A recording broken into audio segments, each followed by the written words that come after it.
In front of me is HUAWEI Mate X7, and today I would like to show you how you can turn on or turn off auto rotation.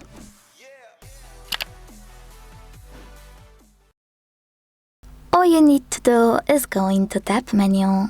To do that, swipe down from the top right corner of your screen. Then look for this shortcut, which is Orientation Lock. When you find it, click on it. And as you can see, mine turned blue and padlock closed. That means that auto rotation is off because your device is locked in current orientation. To enable auto rotate, tap on the same shortcut until it's gray and padlock opens. Thanks so much for watching. If you enjoyed this video, leave a like, comment and subscribe. Bye!